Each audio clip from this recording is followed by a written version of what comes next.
అల్లు అర్జున్ వ్యవహారం దాని మీద కూడా మాట్లాడింది ముఖ్యమంత్రి. ఇవాళ మాకు మైక్ అడిగితే ఇయ్యడు. ఎందుకంత భయమే మాకు మైక్ అడగడానికి?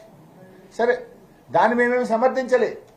అక్కడ ఒక మహిళ చనిపోవడం అది బాధాకరం, విచారకరం. దాన్ని కూడా బీఆర్ఎస్ పార్టీ ఖండిస్తూ ఉంది. నువ్వు ఇంత మాట్లాడుతున్నావు కదా, మరి చట్టం ఇవాళ కాంగ్రెస్ పార్టీకో రేవంత్ రెడ్డికి చుట్టమైందా?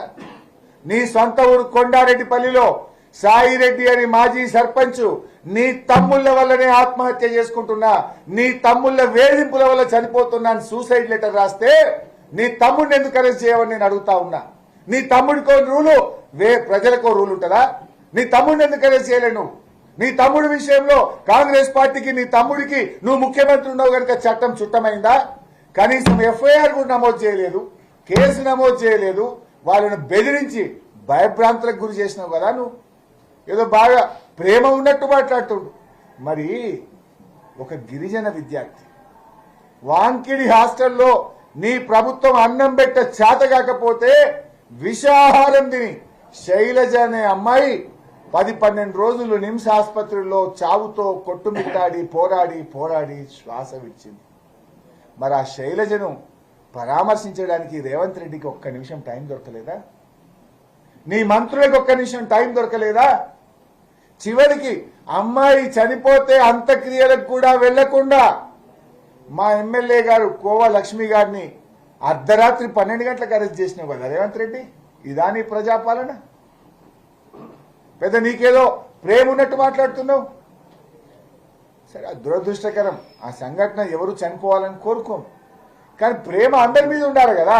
నీకు అవసరమైతే ప్రేమ, లేకపోతే విషమా? శైలజని ఎందుకు నువ్వు పరామర్శించలే? శైలజ కుటుంబాన్ని నువ్వు ఎందుకు ఆదుకోలేదు? శైలజ అంత్యక్రియలకు మా ఎమ్మెల్యే గారిని పోనీయకుండా ఎందుకు అరెస్ట్ చేసినావు అని నేను అడుగుతా ఉన్నా. రేవంత్ రెడ్డి అంతా కూడా మొసలి కన్నీరు డ్రామా. అవసరానికి పాట పాడతాడు, మాట మాట్లాడతాడు.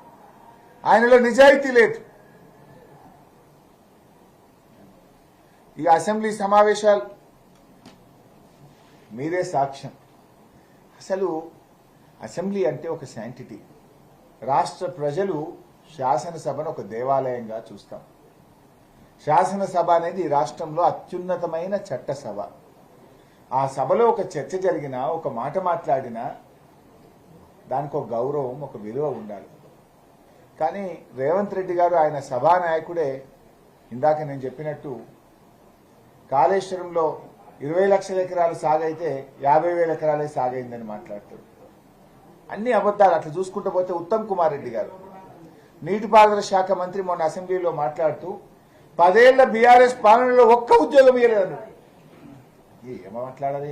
మీరు ఆ వీడియో తీసి ఆయన వీడియో నా వీడియో ప్లే చేసి ప్రజల్లోకి వదలండి. Let people understand. మేము 1156 AEE అసిస్టెంట్ ఎగ్జిక్యూటివ్ ఇంజనీర్ ఉద్యోగాలు ఇచ్చాం, 469 AE ఉద్యోగాలు ఇచ్చాం, 212 JTO ఉద్యోగాలు ఇచ్చాం. అన్ని కలిపి ఒక ఇరిగేషన్ శాఖలో 2094 ఉద్యోగాలు మేమిస్తే ఉత్తమ్ కుమార్ రెడ్డి అసెంబ్లీలో మాట్లాడతాడు 10 ఏళ్ల బీఆర్ఎస్ పాలనలో ఒక్క ఉద్యోగం ఇవ్వలేదని ఉత్తమ్ కుమార్ రెడ్డి మాట్లాడితే అది శాసనసభనా ఇంకేమన్నా కాంగ్రెస్ పార్టీ ఆఫీసా? అసెంబ్లీని ఇలా గాంధీ భవన్ లాగా మార్చింది మీరు.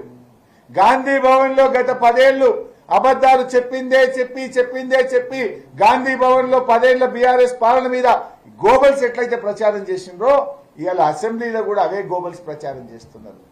అప్పుడు 4,17,000 అయితే జూపల్లి 8 లక్షలు అంటాడు, ముఖ్యమంత్రి 6,30,000 అంటాడు.